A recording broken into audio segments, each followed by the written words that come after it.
こんにちは、ミニマリスト田中です。地方都市の隅っこで生活費月11万円でゆるく小さく暮らしています。このラジオはミニマリズムで社会のスピードから降りて自分を取り戻すことを大きなテーマに、Kindle 出版で40冊以上の著書を持つミニマリストの僕が、無理しない生き方やミニマルに暮らす方法などについてお話ししています。もし共感できる部分があれば、フォローやコメントなどお待ちしています。今日は少し変な話をします。最近人生を楽にする裏技を見つけました。と言っても怪しい話ではありません。誰でもできることですし、お金もかかりません。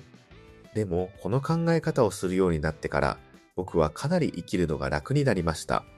会社員の頃はもっと頑張らなきゃと思っていました。でも今はどうすれば頑張らなくても回るかなと考えることの方が増えています。人生って頑張ることももちろん大切なんですが、それ以上に設計の方が大切なんじゃないかと思うようになりました。今日は僕が実際にやっている人生を楽にする裏技を10個お話しします。では1つ目からです。1つ目、頑張る前に減らす。何か新しいことを始めたい。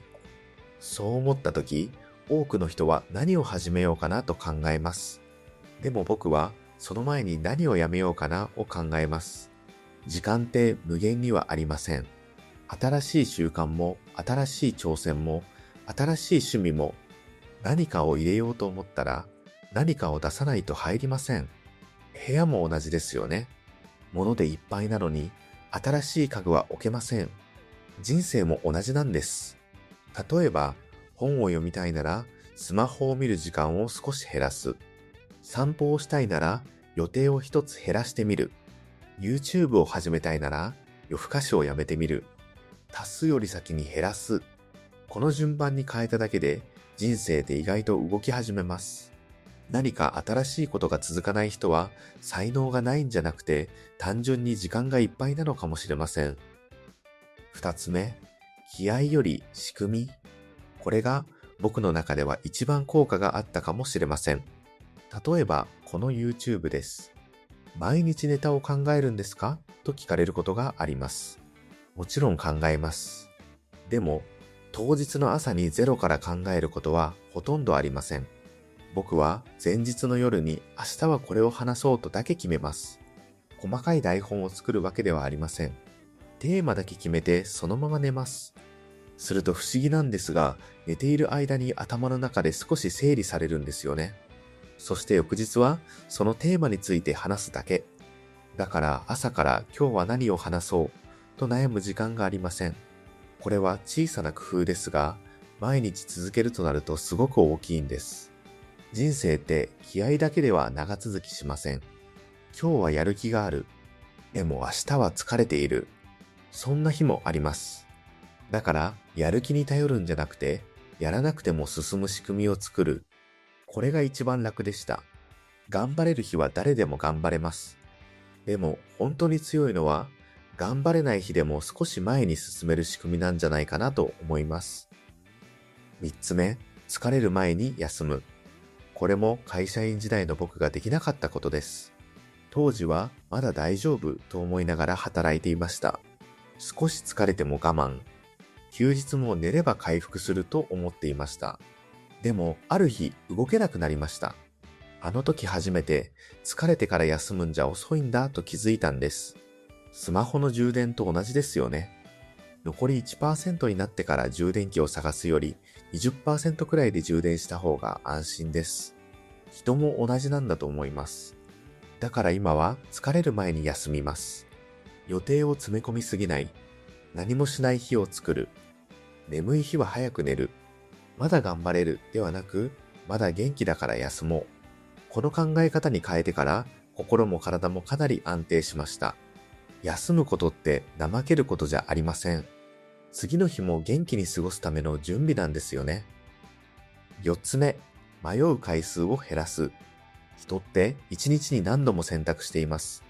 何を着よう、何を食べよう、何を買おう。一回一回は小さなことなんですが、それが積み重なると結構疲れます。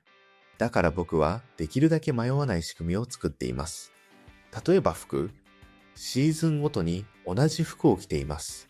朝、今日はどれにしようと考える時間がありません。昼ご飯もそうです。冷凍うどんだったり、冷凍そばだったり、もちろん多少変わることはありますが、簡単に作れてすぐ食べられるものが中心です。夕方の買い物もだいたい買うものは決まっています。工夫するのは食材ではなく味付け。だからスーパーで長時間悩むこともありません。こういう小さなルーティーンって地味なんですが、本当に楽なんです。一日に使える集中力には限りがあります。だから小さなことで迷わずに、本当に考えたいことに使えるようにしています。5つ目、暇を予定に入れる。実は僕のアイデアってほとんど思いつきです。これ面白そう。こんな動画を撮ってみようかな。こんな考え方を話してみようかな。そういうものから始まることが多いんです。でも、その思いつきって、忙しい時にはほとんど出てきません。原稿に追われている時、予定がぎっしり入っている時、やることが山積みの時、そんな時は、とにかく目の前のことをこなすだけになります。逆に、散歩をしている時、コーヒーを飲んでぼーっとしている時、何も予定がない午後、そういう時間に、これやってみようかなと思いつくことが本当に多いんです。もちろん、その思いつきが全部うまくいくわけではありません。続かなかったものもあります。でも、YouTube も Kindle も今まで続けてきたことを振り返ると、ほとんどが暇な時間の思いつきから始まっていました。だから僕は、暇は無駄な時間だとは思っていません。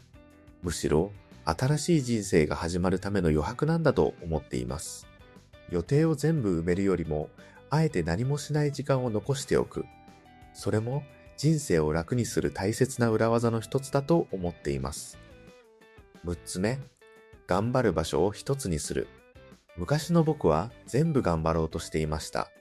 仕事も頑張る。家事もちゃんとやる。運動もしなきゃ。勉強もしなきゃ。人付き合いも大事にしなきゃ。でもそれって結局全部が中途半端になってしまうことが多かったんです。だから今は頑張る場所を一つにしています。例えば、今日は大きな仕事をする日。そういう日は家事は適当でもいい。掃除は明日でもいいし、夕飯も簡単なものでいい。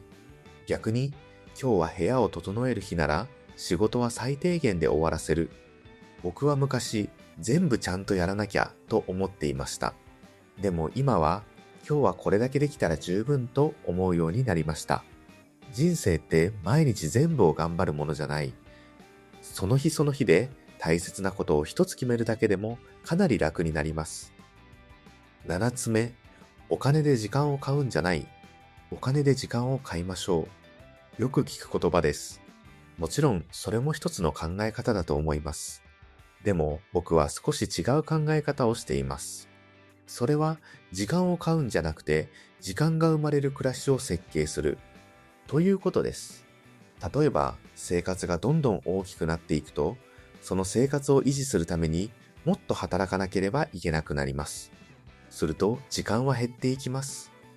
逆に自分にちょうどいい生活のサイズを見つけることができると、このくらい働けば十分だなと思えるようになります。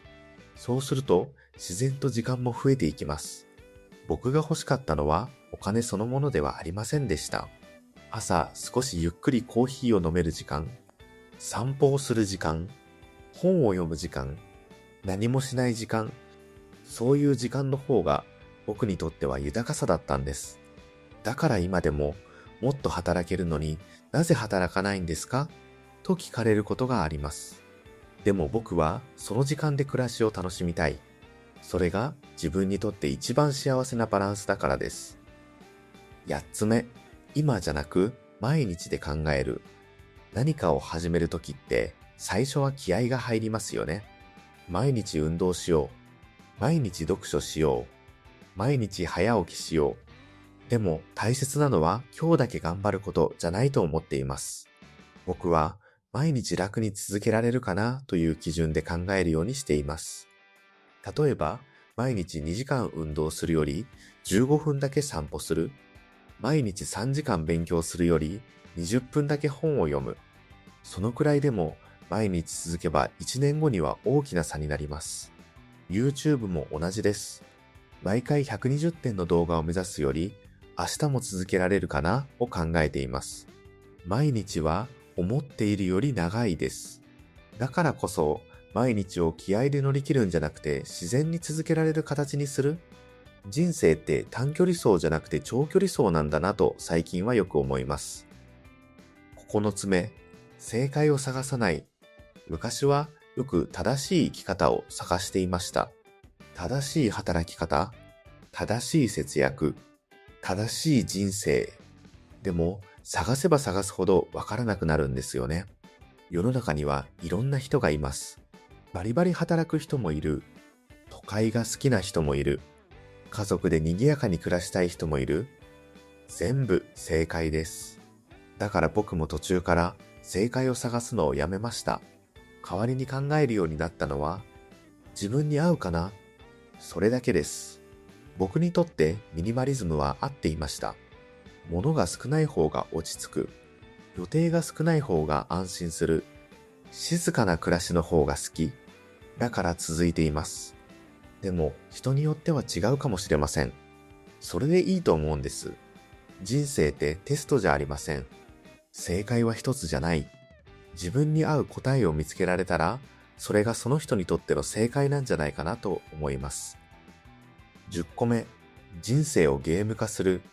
最後に一番面白い考え方をお話しします。僕は最近、人生ってゲームに少し似ているなと思っています。でも、多くの人が思っているゲームとは少し違います。レベルを上げるゲームでもなければ、お金をたくさん集めるゲームでもありません。僕の中では、人生は難易度設定を変えるゲームです。例えば、荷物をたくさん持って山を登るのは大変ですよね。でも、荷物を半分にしたら、同じ山でも随分楽になります。人生もそれと似ています。物を減らす、予定を減らす、迷う回数を減らす、見栄を減らす、無理な目標を減らす。全部イージーモードに設定を変えているだけなんです。もちろん山の高さは変わりません。でも自分が背負う荷物は変えられます。僕はこの考え方をするようになってから生きることが随分楽になりました。頑張ることを否定したいわけではありません。でも頑張る前にゲームの設定を見直してみる。それだけでも人生は少し変わるかもしれません。最後に今日の話を一言でまとめます。昔の僕はどうしたらもっと頑張れるだろうと考えていました。でも今はどうしたら頑張らなくても回るだろうを考えることの方が多くなりました。その違いは本当に大きかったです。頑張る力を身につけることも大切です。でもそれ以上に大切なのは自分に合った人生を設計することなんじゃないかなと思っています。無理に誰かの正解を目指さなくていい。頑張り続ける人生だけが正解でもない。自分が心地いいと思える生活のサイズ、自分が安心して過ごせる毎日のペース、それを少しずつ見つけていくことが僕にとっての人生を楽にする裏技でした。もし今日のお話の中でこれなら自分も試してみようかなと思えるものが一つでもあったらとても嬉しいです。今日も最後まで聞いていただき本当にありがとうございました。もしこんな暮らし方や考え方に共感していただけたら概要欄も覗いてみてください。Kindle では40冊以上の本を書いています。ラジオでは話しきれなかったことを文字で読むラジオとして残しています。また、田中クラブという小さなコミュニティも始めました。小さな暮らしの話、人生戦略について、一人ビジネスについてなど何でも話せます。興味のある方は概要欄でご案内しています。それでは、また次のラジオでお会いしましょう。ミニマリスト田中でした。バイバイ。